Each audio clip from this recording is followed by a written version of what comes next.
Pebbles Malayalam. Hi, welcome to Pebbles. കഴിഞ്ഞ ദിവസത്തെ ക്ലാസ്സിൽ നമ്മൾ പഠിച്ചത് സ്വരാക്ഷരങ്ങളായിരുന്നു.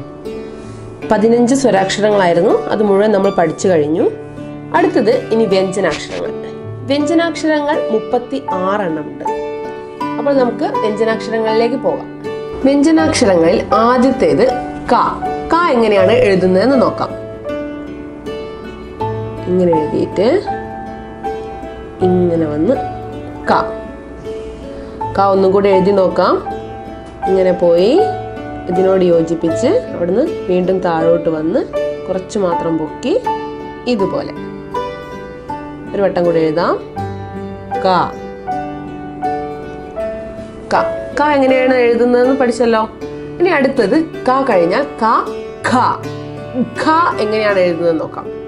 ആദ്യം ഒരു ചെറിയ വട്ടം വരയ്ക്കുക. വീണ്ടും ഇങ്ങനെ മുകളിലേക്ക് പോയി താഴേക്ക് വന്ന് ഖ. ഇതുകൂടെ എഴുതി നോക്കാം. ചെറിയൊരു വട്ടം വരച്ചു, മുകളിലേക്ക് പോയി വീണ്ടും താഴേക്ക് വന്നു, കുറച്ച് നീട്ടി ഖ. ഇന്നുകൂടെ ഇങ്ങനെ ഇങ്ങനെ. നമ്മൾ ഏതെല്ലാം പഠിച്ചു? ക പഠിച്ചു, ഖ പഠിച്ചു. ക, ഖ. അടുത്ത അക്ഷരം ഗ. ക നമ്മൾ പതുക്കെ പറയുന്നു. ക. അടുത്ത ഖ. മൂന്നാമത്തെ ഗ.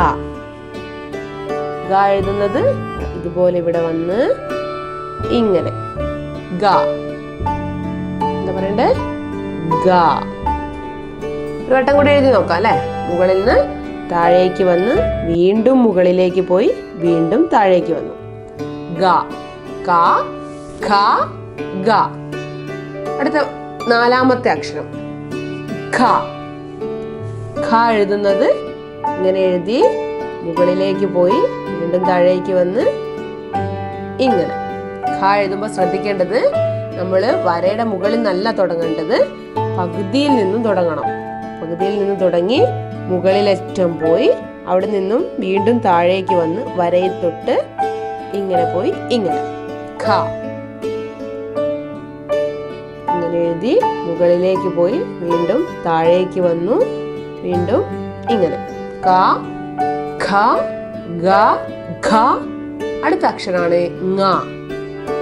ങ എഴുതുമ്പോ ഇങ്ങനെ വന്ന് വീണ്ടും മുകളിലേക്ക് വന്ന് ങ. അതില് ചെറിയൊരു വട്ടം വീണ്ടും മുകളിലേക്ക് പോയി അവിടെ നിന്ന് താഴോട്ട് വന്ന് അതേ വരയിലൂടെ മുകളിലേക്ക് പോയി ഇങ്ങനെ ങ.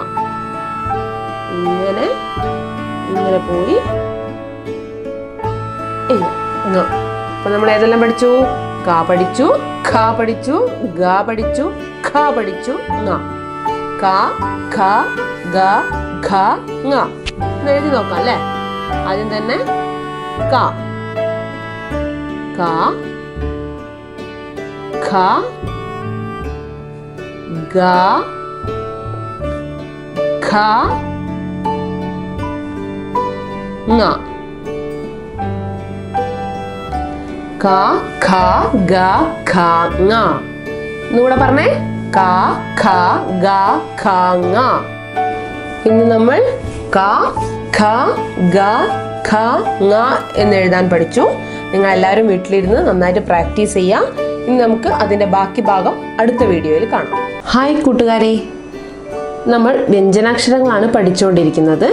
അതിൽ ക, ഖ, ഗ, ഘ, ങ എന്നീ അക്ഷരങ്ങൾ നമ്മൾ പഠിച്ചു കഴിഞ്ഞു. ഇനി നമുക്ക് അതൊന്നും കൂടെ എഴുതി നോക്കാം. ആദ്യം തന്നെ ക. ക, ഖ, ഗ, ഘ, ങ. ഇതെല്ലാവരും നന്നായി പ്രാക്ടീസ് ചെയ്തല്ലോ.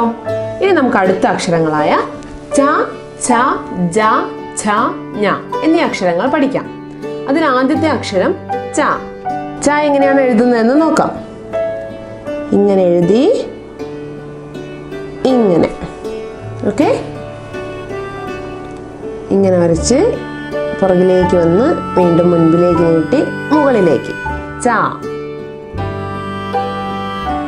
ഇങ്ങനെ എല്ലാവരും ഒന്ന് പറഞ്ഞേ. ച.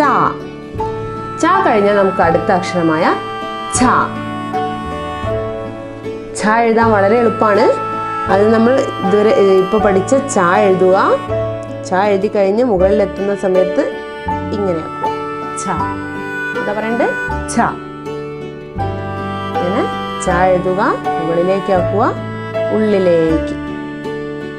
ഛ ഛ. 2 അക്ഷരങ്ങൾ നമ്മൾ പഠിച്ചു. ഛ പഠിച്ചു, ഛ പഠിച്ചു. ഛ ഛ. അടുത്ത അക്ഷരമാണ് ജ. ജ എങ്ങനെയാണ് എഴുതുന്നത്? നമ്മൾ ഈ എഴുതുന്നത് പോലെ, പക്ഷേ 2 വരയ്ക്കുള്ളിൽ തന്നെ മുഴുവനായും കൊള്ളിക്കണം. എങ്ങനെയാണ് ഒന്നുകൂടെ നോക്കാം. ആദ്യം തന്നെ നടുവിൽ വെച്ച് 2 വരയുടെ നടുവിൽ വെച്ച് ഒരു ചെറിയ വട്ടം വരച്ച് മുകളിലേത്തെ വരിയിലേക്ക്, വീണ്ടും താഴേക്ക്, വീണ്ടും ഇങ്ങനെ വന്ന് ഉള്ളിലേക്ക് ജ. ഇങ്ങനെ ഇങ്ങനെ ജ. ച പഠിച്ചു, ഛ പഠിച്ചു, ജ പഠിച്ചു. അടുത്ത അക്ഷരം ഏതാണ്? ഒന്ന് പറഞ്ഞു നോക്കിയേ.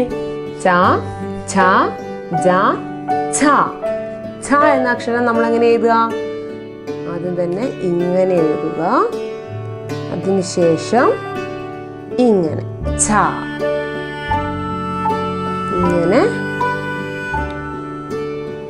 ഇങ്ങനെ ഛ. ഇങ്ങനെ ഒന്ന്. ഓക്കെ. അപ്പൊ ഏതൊക്കെ അക്ഷരങ്ങളാണ് നമ്മൾ ഇപ്പോൾ പഠിച്ചത്? ച ഛ ജ ഛ. അടുത്ത അക്ഷരം ഞ. ഞ എഴുതുക വളരെ എളുപ്പമാണ്. ഇങ്ങനെ വന്ന് ഇങ്ങനെ ഉള്ളിലൂടെ ഞ. അതിന് തന്നെ ഒരു ചെറിയ വട്ടം വരയ്ക്കുക, മുകളിലേക്ക് പോവുക, വീണ്ടും താഴേക്ക് വന്ന്, വീണ്ടും മുകളിലേക്ക് പോയി താഴേക്ക് വന്ന് ഉള്ളിലൂടെ ഇങ്ങനെ ഞ. നമ്മൾ ഏതെല്ലാം അക്ഷരങ്ങളാണ് പഠിച്ചത്? ക പഠിച്ചു, ഖ ഗ ഖ ങ. ച ഛ ജ ഛ ഞ. ഇനി നമുക്ക് ഇന്ന് പഠിച്ച അക്ഷരങ്ങൾ നമുക്ക് ഒന്നുകൂടെ എഴുതി നോക്കാം. ആദ്യത്തെ അക്ഷരം ഏതായിരുന്നു? എല്ലാവരും പറഞ്ഞേ. ച. അടുത്തത് ഛ ജ ഛ ഞ. ഒരു വട്ടം കൂടെ പറഞ്ഞേ. ച ഛ ജ ഛ ഞ. പെബിൾസ് മലയാളം.